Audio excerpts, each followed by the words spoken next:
मेरे प्यारे भाइयों बहनों और देशवासियों, मैं जय सर इस अपने प्लेटफॉर्म के माध्यम से, इस यूट्यूब चैनल के माध्यम से आज हम पढ़ाई के बारे में बात करने के लिए नहीं आए हैं। आज देश की जो वर्तमान परिस्थिति है, कोरोना वायरस से लेकर के जो देश में अफरा तफरी का माहौल है, जो एक घबराहट का माहौल है, पैनिक है, उसके बारे में बात करने के लिए आए हैं। तो हम शुरुआत करते हैं कि हमने आज रखा है कोरोना से, कि कोरोना से घबराए नहीं बल्कि बचे। आज मैं आप लोगों को कुछ जानकारी देने के लिए आया हूं कि आज देश में जो अफरा तफरी का माहौल है, वास्तव में टॉपिक बनाए गए हैं नंबर के कोरोना बीमारी में डबल म्यूटेंट और ट्रिपल म्यूटेंट का क्या रोल है। फिर वर्तमान समय में डबल म्यूटेंट से इतनी तबाही क्यों मची है, ल्यूसेंट की रिपोर्ट क्या कहती है, वर्तमान परिस्थिति के लिए कौन जिम्मेदार है, सरकार, प्रजा, मीडिया, कोविशील्ड और कोवैक्सीन को लेकर के प्रजा में असमंजस क्यों है, और उसके इस वैक्सीन के बारे में आईसीएमआर की रिपोर्ट क्या कहती है, एम्स के डायरेक्टर क्या कहते हैं, कोविड-19 का मतलब क्या होता है, और क्या 150 देशों को वैक्सीन सप्लाई करना भारत के लिए घातक तो नहीं साबित हो गया। आज ये इतने ढेर सारे सवाल हैं और इन सवालों का जवाब आज हम खोजने की कोशिश करेंगे और हम बताएंगे आपको कि वास्तव में क्या है, बताने की कोशिश करेंगे। हम सबसे पहले आज हम सभी लोग जान रहे हैं कि भारत में, हिंदुस्तान में कोरोना वायरस की सेकेंड वेव आई है, दूसरी लहर चल रही है। पहली लहर जब चल रही थी हिंदुस्तान में, हम सभी को पता है 25 मार्च के आसपास हिंदुस्तान में लॉकडाउन लगाया गया था। तब लॉकडाउन लगाने का मतलब ये था कि भारत सरकार के पास कोई संसाधन नहीं थे, मेडिकल इक्विपमेंट नहीं थे, दवाइयां नहीं थी, तो उस टाइम पे लॉकडाउन लगे। लेकिन अभी सरकार के पास सब कुछ है। अब सवाल ये होता है, जब पहली लहर थी उस टाइम पे इतनी तबाही नहीं मची थी, लेकिन आज भारत सरकार के पास, आज हिंदुस्तान के पास सब कुछ संसाधन होते हुए भी इतनी तबाही क्यों मची है, इतने अफरा तफरी का माहौल क्यों है, इतने लोग क्यों कोरोना ग्रस्त हो रहे हैं, ऑक्सीजन वेंटिलेटर की जरूरत क्यों पड़ रही है, आज हम इसके बारे में चर्चा करते हैं। हम सबसे पहले उसको जानने के पहले देखते हैं। हाँ, जैसा कि चर्चा में आया है, मीडिया का मुद्दा आया, बहुत से लोग पढ़ा भी, हम लोगों ने भी कि कोरोना की शुरुआत चाइना से हुआ है, ऐसा कहा जाता है चाइना की साजिश थी। हमको आज की तारीख में उससे नहीं लेना देना है किसने क्या किया, लेकिन आज की तारीख में जो तबाही मची हुई है उसमें क्या रोल है। उसमें जो सबसे बड़े रिसर्च निकल के आई है, डबल म्यूटेंट, कोरोना वायरस का डबल म्यूटेंट जो है भारत में तबाही का मेन जरिया है। अब ये डबल म्यूटेंट क्या है? डबल म्यूटेंट को अगर हम समझें तो हम जैसे जानते हैं कि कोई भी चीज होती है, हम बायोलॉजी में पढ़े हैं कि जो वायरस है सिंगल सेलुलर, मतलब एक अणु वाला होता है, और ये जब बॉडी में, हमारे ह्यूमन बॉडी में जाता है तो ये मल्टीप्लाई होता है। एक जो है, एक अणु जो है अपने शरीर के पार्ट को दो भागों में विभाजित कर लेता है। जैसे एक वायरस अगर बॉडी में जाता है, 1 का 2 होता है, 2 का 4 होता है, 4 का 8 होता है, 8 का 16 होता है, 16 का 32 होता है, 32 का 64 होता है। इस तरह से मल्टीप्लीकेशन होता रहता है और इस तरह से वायरस हमारे शरीर में पूरे जो है इन्फेक्ट कर देता है, इस तरह से हमारे शरीर को प्रभावित करता है। अब लेकिन डबल म्यूटेंट के बारे में हम बात करें, डबल म्यूटेंट को पहले समझेंगे। वास्तव में जब दो अलग अलग टाइप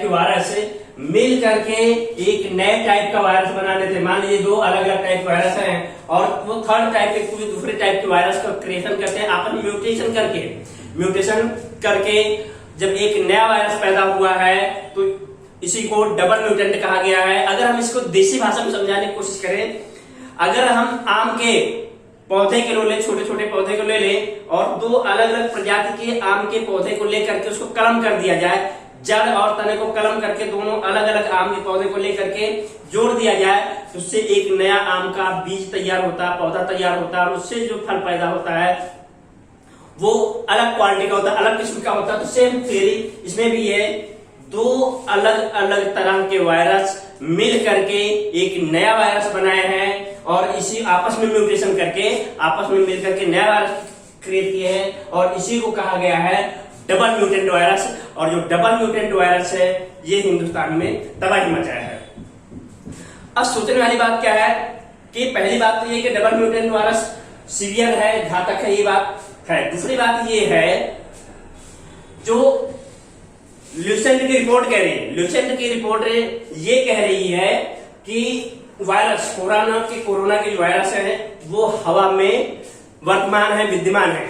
अब सवाल ये होता है अगर हवा में विद्यमान है तो इसका नेचुरल सी बात है, शायद हो सकता है इसकी वजह से लोग ज्यादा इन्फेक्ट हो रहे हैं, लेकिन इससे पैनिक होने की जरूरत नहीं है, इससे घबराने की जरूरत नहीं है कि कोरोना में वायरस जो है हवा में है तो इससे ज्यादा पैनिक होने की जरूरत नहीं है।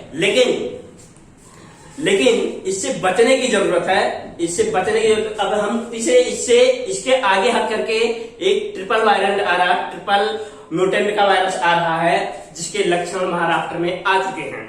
तो इस तरह से डबल म्यूटेंट वायरस हिंदुस्तान में तबाही मचाया हुआ है। अब हम जहां तक अगर बात करें ल्यूसेंट रिपोर्ट की बात करते हैं, ल्यूसेंट रिपोर्ट के हिसाब से हवा में वायरस मौजूद हैं, लेकिन इसमें पैनिक होने की जरूरत नहीं है क्योंकि आदमी की बॉडी रिएक्ट करने की रोग प्रतिकारक क्षमता होती है और उसको बर्दाश्त करती है। लेकिन जिसको जो हो जा रहा है उससे सावधानियां रखें और उससे बचा जा सकता है। अब सवाल ये है कि क्या खुली हवा में रह करके बचा जा सकता है कि बंद कमरे में बचा जा सकता है? तो मेडिकल रिपोर्ट का भी मानना है, मेरा भी मानना है, अगर बंद कमरे में जा रहे हैं, घर से बाहर नहीं निकलना चाहिए, ये बात सच है, लेकिन कमरे को एसी वाले कमरे में ही रहना, एसी हरदम नहीं चालू रहना चाहिए और दरवाजे खिड़कियां एकदम बंद नहीं रहना चाहिए, दरवाजे खिड़कियां खोल के रखना चाहिए जिससे कि हवा का सर्कुलेशन होता रहे। अदरवाइज बंद कमरे में रहने वालों को वायरस होने की ज्यादा पॉसिबिलिटी है। अब हम बात करते हैं कि आज हमको समझ में आया डबल म्यूटेंट वायरस की वजह से तबाही मची हुई है, तो क्या हम इससे बचे? अब इसमें सवाल ये होता है कि सरकार के पास जब इतने संसाधन मौजूद हैं, जिसमें वैक्सीन बनाया गया, कोविशील्ड और कोवैक्सीन नाम के 2 वैक्सीन बनाए गए हैं, जिसको लगाने से इसके सामने रोग प्रतिकारक क्षमता बढ़ती है। अब इससे कैसे बचा जा सकता है? तो बचने का मतलब जो वर्तमान परिस्थिति, जो आज देश की परिस्थिति है, उसके लिए कौन जिम्मेदार है? सरकार, प्रजा, मीडिया या अन्य कोई पहलू है? तो इसका जवाब देना तो ऐसे बड़ा मुश्किल है, लेकिन अगर कहा जाए तो इसके लिए हर कोई जिम्मेदार है।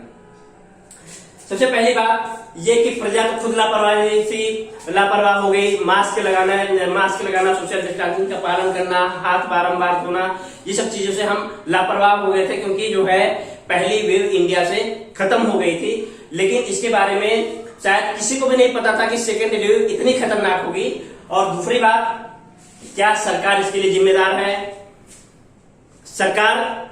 मैं अगर अपने बारे में मैं कहूं कि सरकार इस हद तक जिम्मेदार भी है, क्योंकि सरकार के पास रिपोर्ट हो सकती है। और दूसरी बड़ी बात यह है, क्या हम इस बात का जवाब देना चाहेंगे, क्या 150 देशों को वैक्सीन सप्लाई करना भारत के लिए घातक तो नहीं साबित हुआ? क्योंकि आज हम अगर आंकड़ों में देखें, 130 करोड़ हिंदुस्तान की पब्लिक है, जिसमें अगर हम वैक्सीन देना चाहें 18 साल की ज्यादा उम्र के, तो लगभग 91 करोड़ 92 करोड़ हिंदुस्तान की प्रजा होती है जिसको वैक्सीन देना जरूरी है। अब अगर हम उसमें से 8-10 करोड़ को वैक्सीन दे दिए हैं तो क्या उससे सुरक्षा प्रदान हो सकती है? जवाब नहीं में आएगा। हमने अभी जल्दी ही रिपोर्ट पढ़ा कि इजराइल एकमात्र दुनिया का ऐसा देश है जिसने मास्क फ्री देश घोषित कर दिया, और उसकी सबसे बड़ी कामयाबी यही है, उसने अपने देश की 50% प्रजा को वैक्सीन लगा दिया और इससे वहां पे कोरोना वायरस की चेन टूट गई। अब सवाल ये होता है कि हिंदुस्तान में क्यों नहीं हो पाया, जबकि इंडिया वैक्सीन उत्पादन करने वाला सबसे बड़ा देश है और इंडिया से ही 150 देशों को वैक्सीन दी गई है। तो क्या सवाल ये होता है, क्या भारत की सरकार 150 देशों को जो वैक्सीन सप्लाई किया गया, अगर हिंदुस्तान की सरकार चाहती तो वो वैक्सीन का डोज पहले ही स्टेज में यहाँ की प्रजा को दिया जा सकता था, और अगर दिया होता तो आज शायद ये नौबत नहीं आती जो आज ये वर्तमान में परिस्थिति है, जो ऑक्सीजन की कमी हो गई है, लोग हॉस्पिटल में कहीं पे उनको एडमिट नहीं हो रहा है, उनको एम्बुलेंस नहीं मिल रहा है, कहीं जगह नहीं मिले, शायद इस परिस्थिति से बचा जा सकता था। सरकार इसके लिए शायद कुछ हद तक जिम्मेदार है, उसने वैक्सीन देने में लापरवाही रखी, ये बात सच है, माना जा सकता है। दूसरी बात, प्रजा में भी मतभेद है। प्रजा भी कोविशील्ड और कोवैक्सीन को लेकर के असमंजस में है, क्योंकि भारत सरकार की तरफ से जो क्लेरिफिकेशन दिए गए हैं, शायद स्पष्टीकरण दिए गए हैं, उससे लोग संतुष्ट नहीं है और लोग वैक्सीन लगवाने से डरते हैं, उसके साइड इफेक्ट से डरते हैं, कहते हैं कोई कुछ हो जाता है।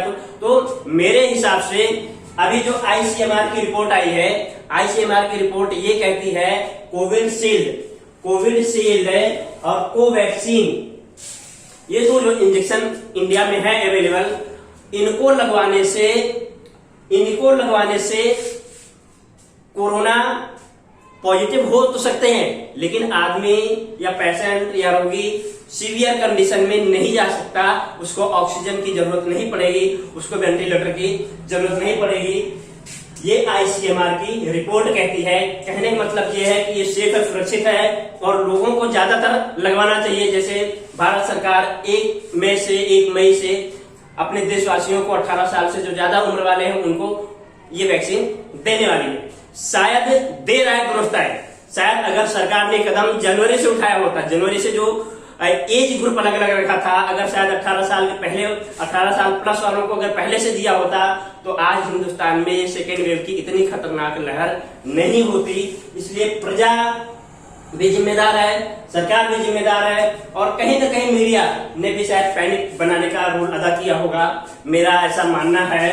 और दूसरे भी कारण हो सकते हैं। अब सवाल ये है कि अभी अगर मैं एम्स के डायरेक्टर, दिल्ली के एम्स के डायरेक्टर डॉक्टर गुलेरिया का इंटरव्यू मैंने देखा, वो ये खुद कह रहे हैं, इस बात को मान रहे हैं कि जो वैक्सीन बनाई गई है ये इसका कोई गारंटी ये नहीं है कि आपको कोरोना पॉजिटिव नहीं होगा, लेकिन उसकी ये है कि जो सीवियरिटी कंडीशन होती है, जो वेंटिलेशन की जरूरत पड़ती है, ऑक्सीजन की जरूरत पड़ती है और जो सांस लेने में दिक्कत होती है, ऐसी सीवियर कंडीशन से वैक्सीन लेने से बचा जा सकता है, उस स्टेज पे आदमी नहीं पहुंचेगा।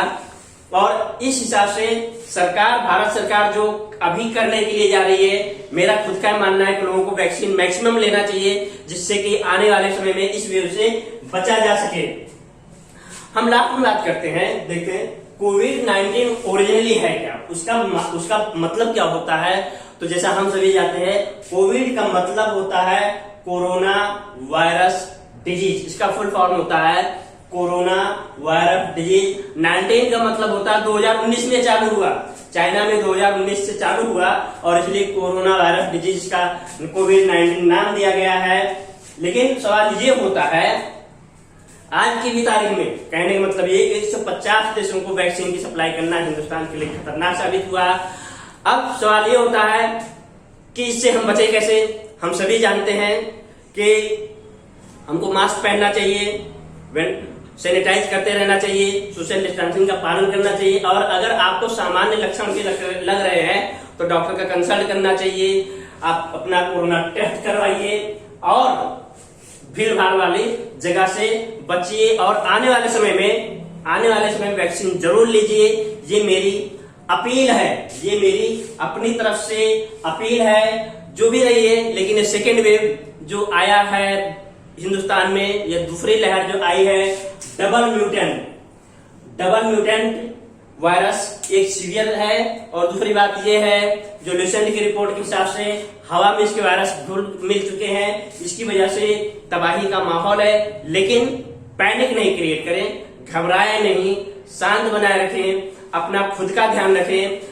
कोई सरकार या कोई हॉस्पिटल या कोई डॉक्टर सभी का ध्यान नहीं रख सकते, इसलिए अपना बचाव खुद करें और आप लोग सेफ रहें, सुरक्षित रहें, घर में रहें और सरकार की गाइडलाइन का पालन करते रहें। जय हिंद, जय भारत।